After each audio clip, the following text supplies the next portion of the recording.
got some great new details about a little intra-party squabble unfolding on the Democratic side. This is something we covered a little bit before, so we wanted to give you the update here. It's about Katie Porter. The headline here from the LA Times is Democrats loved Katie Porter when she bashed Trump.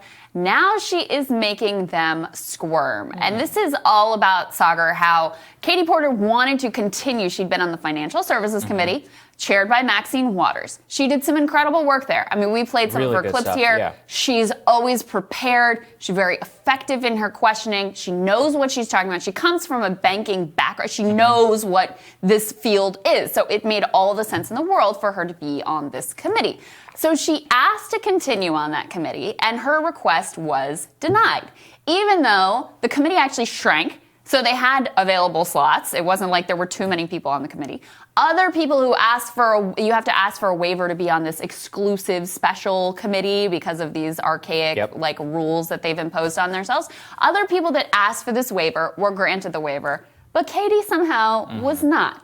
So the LA Times has some new details behind the scenes of what is exactly going on here. And what's interesting is, you'll recall, she's kind of famous for bringing in like a whiteboard or bringing in other props to make her point, which she does, again, very effectively. Maxine Waters didn't like that. She clashed with Porter over those tactics, sided with the Republicans oftentimes to try to keep Katie Porter, and successfully in some cases, from bringing in these props in order to be able to make her point. So basically, she wasn't willing to go along to get along, and they punished her. Even though, again, extraordinarily effective. I mean, arguably, maybe the most effective member of Congress that we've really seen in oversight and questioning and pushing executives, et cetera. Now, look, she's still on the Oversight Committee. She's also on the Resources Committee. So she still has committee assignments where she can do her thing. But financial services is really, really, really important. And she was extraordinarily well suited to it. And because she sort of, rocked the boat the tiniest little bit, they shut her down and took her off the committee. I can't believe they actually did it. And we covered it a lot of the time. And I was actually really heartened to see that a lot of people were also pissed off about it. Yeah. I thought it was one of those,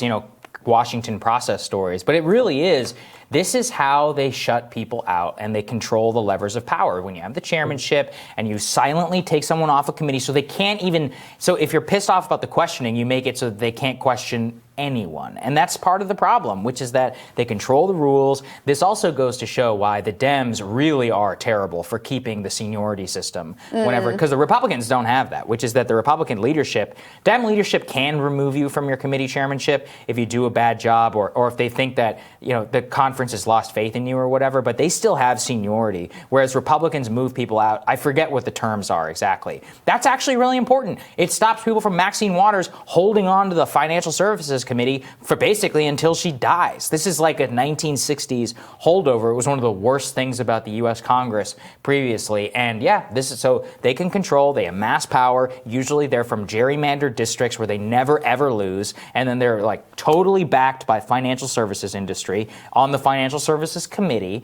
And they make it so that if you're a renegade like Katie, you're dead. Yeah. So just for those of you, if you haven't followed Katie Porter's career very closely, and she represents, by the way, and this is important too, she represents a swing district. It's not like she's in the solid blue area. She won decently. She won handily in what is a swing district.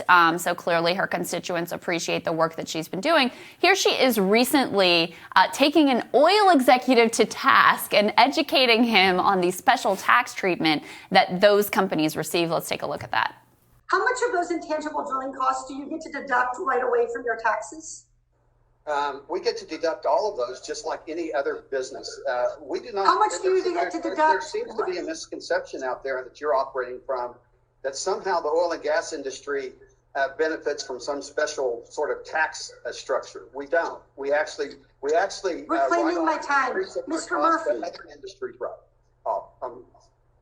I will follow up with you, Mr. Murphy, but you do benefit from special rules. There's a special tax rule for intangible drilling costs that does not apply to other kinds of expenses that businesses have. You get to deduct 70% of your costs immediately, and other businesses have to amortize their expenses over their entire profit stream. We also so please don't patronize me by telling me that the oil and gas industry doesn't have any special tax provisions. Because if you would like that to be the rule, I would be happy to have Congress deliver. I yield back. So look, that dude thought that he would be able to get away with that because probably with 99% of representatives, he would. He'd be able to say that. They wouldn't really know how to rebut. They wouldn't have all the facts at their command and disposal. They wouldn't be forceful in articulating it. She has that total package. And so I think the real thing that this exposes is that so much of what is valued within the Democratic Party, it's not ideology, it's not expertise, it's not competence, it's your willingness to just completely have fealty to whatever leadership wants you to do. Yeah. That's the bottom line. Don't rock the boat and you'll succeed. And that's how you end up with the very lackluster and uninspiring party that we see before us today. No, very true. And it really does tell you a lot that she was taken off because she was somebody who actually challenged people. It's a travesty. And at least some people are reporting on it now, and Maxine Waters should be held to account for it. Yeah, absolutely. All right, we're going to be joined by Team Rising right after this.